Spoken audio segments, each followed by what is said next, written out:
You want to make money online in 2025, not in 10 years, not after grinding nights and weekends for the next decade. I'm talking $2,500 a week starting this year. Now, let me be clear. There's no such thing as get rich quick, but there is such a thing as get rich quicker if you choose the right vehicle. And most people never figure this out. They work harder, but they're rowing in the wrong boat. And that's why they stay broke. So here's what I'm about to do. I'm going to compare the 5 biggest online business models in 2025. I'll rank them on the 5 things that matter. How much cash you need, how scalable it actually is, how hard on it is to deliver, the real risk involved, so money, finances, etc., and then how tough is it to learn. And by the end of this video, you'll know the laziest, smartest model in 2025, the one that can realistically get you to start making money right now without years of trial and error. And if you don't know me, my name is Chidester. I built elite CEOs past $115 million in sales, helping thousands of entrepreneurs go from zero to their first 10K, 50K, even $100,000 months. So in this video, I promise I'll show you the laziest way to make you money. And seriously, sometimes lazy is the smartest way because I've tested these models myself. I know exactly which ones will work and which ones will keep you stuck. So if you've been waiting for a straight answer, this is it. So first thing I want to do, guys, is I want to move you into what I call the rapid fire business model gauntlet. Okay, I want to break this down into 5 principles, and I want to give you a couple different examples of businesses that you could possibly run or use, etc. Okay, and we're going to break it down, like I said, into capital, scalability, fulfillment, risk, and difficulty. Okay, so finding the winner, the first one I want to bring up is Amazon FBA or e-commerce. Okay, so the capital, it's really high risk, right? You got to invest $3,000 to $10,000, and the reason being is that you need inventory, you have shipping costs, you have to buy things wholesale. Like, it costs a lot up front, plus you have to then invest into ads. Okay, the scalability is moderate, and the reason is you're constantly fighting razor thin margins. So think about it. If you're selling something for $100 and you are trying to run ads, like it's so tight on margins, you might only make 10% profit, 15% margin. And so the scalability gets harder as you try to scale. The fulfillment is actually pretty easy, and that's the best part about it. And the reason being is that Amazon FBA or the e-commerce store that you have actually is the one that is doing the fulfillment for you after they buy. So you connect your store to Amazon or to an e-commerce store, and it actually will do the fulfillment for you. It'll ship it, it'll sell it. Basically, it'll handle refunds, returns, etc. Okay.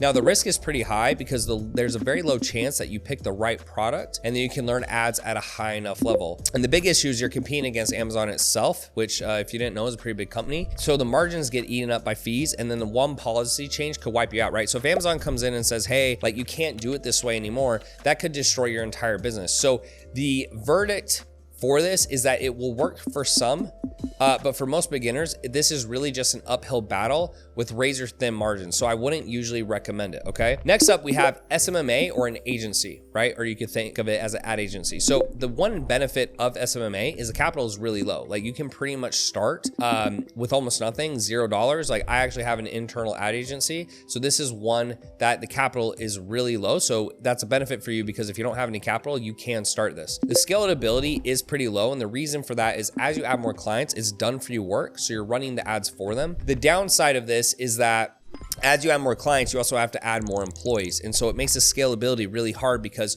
your cost of acquisition goes through the roof, your cost of a team goes through the roof. So the goal is, like, what can you sell that costs you hardly anything and then you don't have to scale the team? Sometimes you have to add employees, right? But you don't want to have to do that because that makes the scalability really tough. The fulfillment is pretty moderate.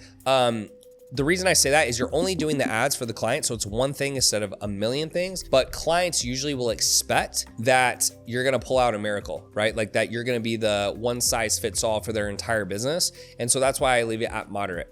The risk is pretty low because if it doesn't work out, you can always do something else. And again, you're not starting with any upfront capital. And then the difficulty on this one, I would say, is moderate because there are easier models, but this definitely isn't the hardest one, right? The hardest thing about this business is as you scale and you get clients is keeping the clients happy and then also keeping margins as you increase staff. And you know, when it's a done for you service, you're counting on the fact that everyone keeps their word, that everyone's doing exactly what they're supposed to be doing. So the verdict for this one is it's great for your first 10 to 15K a month, and maybe that's all you want to get to. So this would be a great model, but it stops being lazy really fast when you start getting past the 30K probably a month mark, and it starts getting a lot harder to scale. Okay, so that's SMMA or agency. Now I want to move into affiliate marketing. Okay, so the benefit of this is, again, capital is really low. It's pretty much almost free. Like, you don't have to do anything. In fact, all you need is a link and you can start promoting someone's business. I don't think the easiest way is just to post on social media, but the capital is really low. Scalability is going to be a little bit more moderate. And the reason being is that it depends on the product you're selling and how well it converts. So if you're selling someone's product and you're an affiliate, like, the scalability kind of depends on like how well that product actually sells. So if you pick the wrong product, or there's a better product, it won't scale quite as easy. The fulfillment is pretty low. You don't have to do any. The benefit of being an affiliate is that the person you're an affiliate of does all the fulfillment. They handle all the refunds, the chargebacks, the deliverables. You don't have to deal with any of that. So that is a benefit. The risk, it's pretty low because you can always start, you can always stop and start something else, So in terms of risk, there really isn't much. So in terms of difficulty, we're gonna call this one moderate, because if you can find a good product and funnel to market it through, you're gonna crush. But otherwise, it's pretty tough sledding because you usually will need an audience, right? You don't have to start, right? But to make actual sales, someone has to buy. So you either have to have an audience or you have to have a budget for ads, right? And so you either have to have money, a little bit, or do you have to have an audience? If you don't have either, when you go to post content or you're trying to get people to buy it, like, it's a little bit of a tough sledding, right? So the verdict for this is it's a good side hustle. You can make a little bit of cash and it takes a little bit of effort, but it's really not the main path unless you love cranking out content or you have a big budget for ads, right? You got to have one of the two. Next, we're going to move on to Faceless YouTube. So in terms of capital, it's going to be moderate. You have to usually have around $500 to $2,000 to start because you have editing, stock footage, voiceovers. Maybe you got to buy scripts. Okay, so it's a little bit of capital up front. The scalability is moderate, and the reason is you can make content that never hits, right? So you could be putting a lot of time and effort, but the content never actually hits. Even if it does, it's 100% always dependent on you as well. So that means if you take a vacation or you're off or you're not like in front of a camera right now like I am, it's a little bit harder to scale.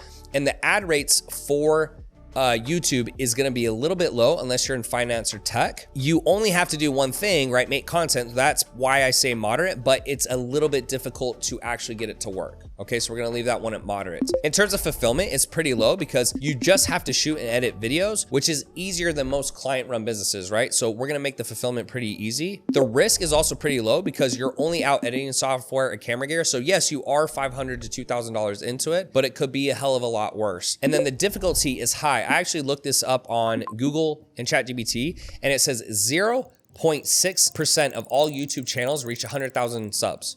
Okay, so to give you context, I'm at 30,000 subs at the time of this video. If I get to 100,000, I am 0.6% of all YouTube creators in the entire world, which means it's pretty difficult. So the verdict for this is it works for hardly anyone. It's usually just a hamster wheel of content that never breaks through. So to give you guys a real life example of actual clients of mine, I had a couple come to me named Tikis and Amanda, and before joining Elite CEOs, they tried 4 different coaching programs. They spent thousands in courses and ads, and they had nothing to really show for it, okay? They literally said, this is their words, not mine. You're our last hope. If this doesn't work, we're done. Meaning done, they were gonna go back to the workforce and just, give up building a business. Once inside the program, they invested about $4,000 in ad spend, and they generated about $21,000 in revenue in just 8 weeks. So they turned wasted ad spend into a profitable campaign and then renewed their belief in business, right? This is why having the proper business model with a sound strategy is so important, because if one little thing is off, if you have a skill issue or a strategic issue, mostly strategy is what we're talking about right now, like you can work really hard at digging a hole, but if you have a toothpick instead of a shovel, it doesn't really work super well. So next, what I want to walk you guys through is what I call the lazy stack model. Okay, so this is the moment that you guys have been waiting for, where I'm going to show you the best business model you can start from scratch. And it's what I call the lazy stack model, or a digital product 2.0.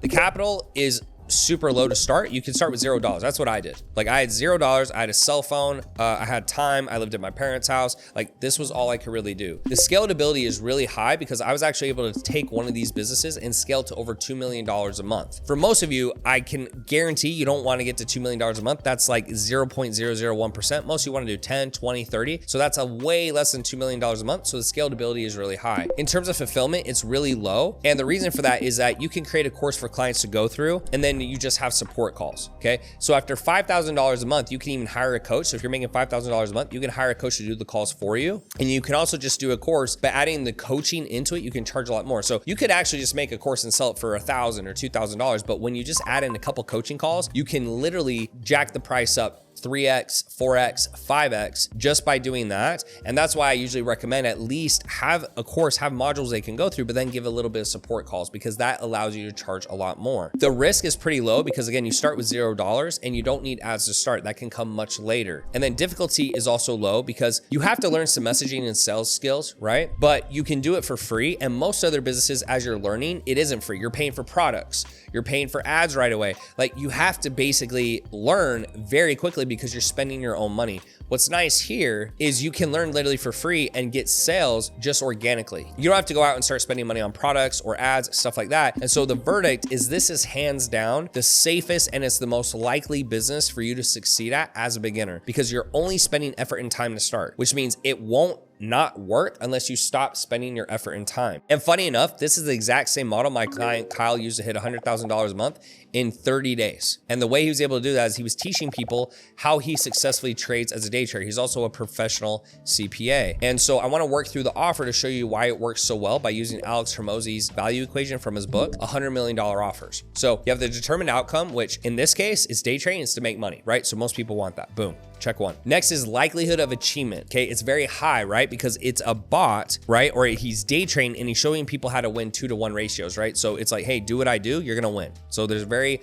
high chance they're gonna succeed, and a lot of people believe that. Then the time is it's instant. Day trading is instant, right? So it's instant gratification. Not saying that's how you should go about life, and to be quite honest, most people are successful don't go that direction. But when you're selling that, that's what people want. And then finally, the effort is really low, right? They just have to click buttons. They don't have to build a team. They don't have to start a whole business. Like it's fairly simple. And this is literally how simple it is to start from scratch. So that's how Kyle was able to do it. If you want to start a business similar to this is literally how simple it is to start from scratch. You just commit to 100 messages a day. So the way that would look is you do about 20 messages per hour for 5 hours of work total for the day. The reason you do 20 messages per hour is because if you're sending messages to strangers on Facebook or Instagram and you send more than that, they're gonna block you, right? You're gonna get a spam block. And so you wanna make sure it's around 20 messages per hour. Then let's say you get 20% response rate, so 20 people, which is pretty trash. Like that means 1 out of 5 people will respond to you. Then from that, you book 2 calls. So out of the 20 people, you book 10% into 2 calls. So this is, again, these are very low numbers. Then you close 1 or 2 of the calls around $1,500. So now you're already making, let's say you close 1 deal at $1,500, you're making $300 an hour, which is probably a hell of a lot more than you're making right now. And then you simply save up a little cash and you can put that cash into paid advertising when you're ready to scale. So here's how you can implement the 3-step lazy stack plan. First and foremost, I want to walk you guys through 3 to 5 niches I've seen my clients be super successful in. So keep in mind, it needs to be in the health, wealth, or relationship sector. The reason being is that that's all people want. Everything you see people do ties back to having better health, more wealth, or better relationships, okay? Every single decision they make. They're not going to therapy because they want to just go. They're going for their relationship, or they're not going to the gym because they just like it. They're going for their health. Like there has to be some benefit. 5 niches I've seen my clients do really well in is fitness coaching, business coaching, day trading, okay, wholesale real estate does really well, SAT or ACT prep. You don't want to reinvent the wheel. We want to solve a problem that people already pay for. Okay, so when you start a business, like a lot of people think they have to be super unique. That's just not the case. You don't need to do that. Now, in terms of actually delivering on it, because people will say, well, I don't really know how to package it or sell it. Like, well, I got to build this thing. Like you don't. You can sell it first and then do this after. So if you're gonna package it, your first client, you just do calls over Zoom, like similar to this video, and you record it. Then you take those edited videos, you can go on Upwork or Fiverr, pay an editor to edit the video, and then you can make that into a course. Your first client comes through and you record every single video, that could be your initial course, right? Because the stuff he's asking is what other people are gonna ask. Then new clients can go through those videos and you add in small group calls or one-to-one calls. So you can jack up the price, right? So instead of charging $2,000, you can charge $5,000, $10,000, etc. And then once you're past 5K and you go, oh, I don't wanna like do coaching calls. I don't wanna do this work. You can pay someone to come in and do the calls for you. So your first version of what you sell should just be done ugly, so to speak. Like it's better to be done than perfect. A lot of people try to make things perfect and they never get stuff off the ground. Like it just has to be good enough to start and you can worry about perfection later. And then step number 3 is then you can post and collect proof. And to be quite honest, you don't even have to post. You just have to start conversations. And when I say post, I mean social media content. A lot of people think, hey, to get rich, I got to post content, but you don't. You can literally just start having conversations with people. So if you look on the screen, 100 DMs a day, get you 20 replies, 2 book calls, 1 sell. If you guys want that exact script, you can actually DM me the word script on IG at tanner.chidester. I'll actually send you my word for word script that me and my team have used to do about 150 million sales and counting. counting, okay? So to see how easy it really is to get to $10,000 a month, you do 100 DMs a day, so 20 per hour for 5 hours, okay? It's 700 a week, and then 2,800 a month, 20% reply, so you get 560 people who reply, 10% book in a call, so you get 56 calls. Let's say 23 show up, so you have half your calls canceled, and you just close at a measly 30%. You close 7 people at 1,500, that's $10,500. That's how it can actually break down into a month. So people are going, well, like most people won't reply, and most people won't close, and most people, it's like, yeah, but it doesn't matter because you only need 7 closes. We don't need 1 million people to come in here and respond to us and do all these things. Like it's not a big deal. So a lot of people will then say, hey, you know, Tanner, like I can't do this. I don't have an audience. Like you don't need one. You just start DMing people. Like when I started, I didn't have an audience. It's not an excuse. If you don't have skills, you only need to be 1 step ahead of your buyer. So for example, I sold fitness programs before I had even created them. And then I told the clients to wait 72 hours and then I started giving it to them, right? Like, and I started on Excel sheets, guys. Like you don't have to have something super professional. Like you just tell people, hey, like I'm getting something else ready, use this in the meantime, and that buys you time, right? You want to sell stuff first before you create it because a lot of people will create it and then they can't sell it. Okay, so sell it first. And then finally, if you're shy on camera, like you don't even have to show your face. Like just do looms. You don't have to show your content on that. Like on Zoom, you can actually turn off your camera and you just show the screen. It's not an excuse. Like you don't have to. Another objection I'll get is, what if no one buys? Look, you just test titles and offers fast at slow risk. Like if you reach out to a bunch of people and you're not getting these numbers, then something's off, right? And so the whole reason that numbers matter in business is because if you know what your KPI should be, that's about the average. If you're getting below average, it means you have a skill issue, right? If you're getting above average, good for you. Like you're probably really good, but you should be hitting these numbers. And if you're not hitting those numbers, then you need to keep testing different offers and titles until you can, and or you hire a coach, right? An objection I probably hear daily, that like the number one objection I get is either, I don't know how to do it. And the thing is, I just told you how to do it. That's what this whole video is about. On top of that, I have a link in the description to my free Skool community that you can click down below. So I have an entire free curriculum just showing you step-by-step how to do this entire thing. So it's just not an excuse. If you say you have no time, my advice is just get used to being poor then, because there isn't an easier business model. You can start as a beginner. It takes a little bit of work and effort, but if you're too proud to spend your time, then just say poor. Because the thing is, if you're poor, all you have is time. That's why you're poor, right? Like you're not busy, you don't have a ton of stuff to do, like because you're not making money. So if you can't spend your time in this scenario, it's just not gonna work out for you, in my personal opinion. Like you have to be willing to do that. So this works right now because in 2025, people are growing more tired of the college system. They're realizing they don't need to go to school anymore to get a high paying job. They just need to learn valuable skills, and they know the best place to do that is with digital products. I do too. This is how I built my entire fortune. So if you need help building yours out, you can click the link below in the description to book a call with my team on how we can help you do just that. If you wanna see more in depth on how I made $115 million with one digital product, one single product, you can click on that video right here.